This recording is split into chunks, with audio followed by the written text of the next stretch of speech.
एक बात कान खोल के सुन लो।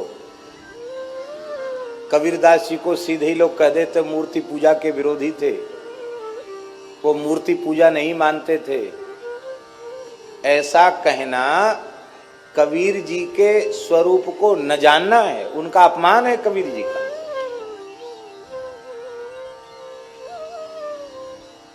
कबीरदास जी ने कहीं मूर्ति पूजा का विरोध नहीं किया।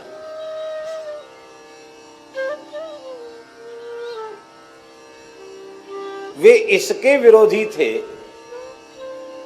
कि आप मूर्ति में तो परमात्मा को स्वीकार करते हैं, बाकी अन्य प्राणियों में परमात्मा का अनुभव नहीं करते हैं, उनसे द्रोह करते हैं, उनका अपमान करते हैं, उनको दुखी करते हैं, उनको उनकी हिंसा करते हैं, और केवल पाषाण में परमात्मा को या किसी धातु में परमात्मा को स्वीकार करते हैं।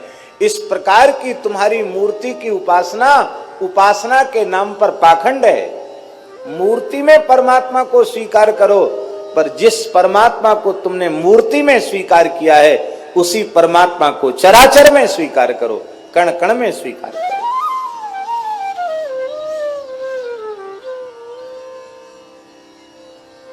यदि कबीरदास जी मूर्ति पूजा के विरोधी होते तो उनके ठाकुर जी की सेवा के लिए पद्मनाभ जी जल लेने क्यों जाते?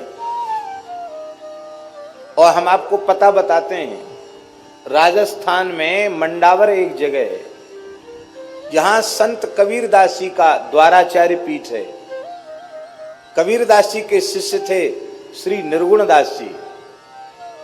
कबीरदास जी वहां पधारे और उन्होंने सीताराम जी की स्थापना की। कबीरदास जी के द्वारा प्रतिष्ठित प्रतिमा आज भी विराजमान है राजस्थान में मंडावर में। हम दर्शन करके आए 2 बार, आप लोग भी जाइए दर्शन कीजिए। हमारे बाराघाट वाले महंत जी महाराज वो उस स्थान के महंत हैं।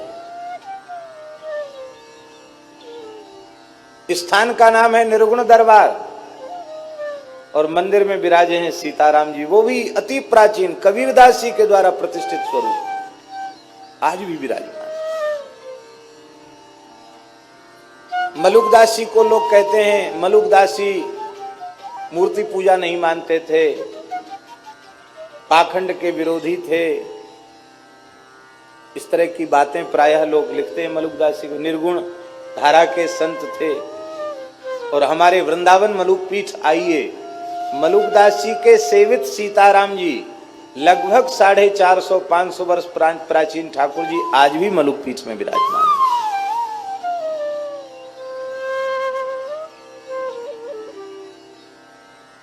इससे सिद्ध होता है महापुरुष पूर्वाचार्य कभी मूर्ति के विरोधी नहीं थे।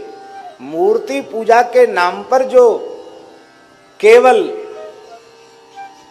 निहित स्वार्थ की पूर्ति का व्यवहार चलने लग गया था, उसका उन्होंने खंडन किया। आप भगवान को भोग लगा रहे हो, अच्छी बात है। अब भगवान को भोग लगाकर बढ़िया बढ़िया माल भगवान के नाम पर खा रहे हो और सामने कोई भूखा प्यासा नंगा व्यक्ति बैठा है, वो मांग रहा है कि भगत जी हमको भी कुछ दे दो, तब आप उसको फटकार लगा रहे हो कि तुम्हारा बाप कमा के रख गया था यहां।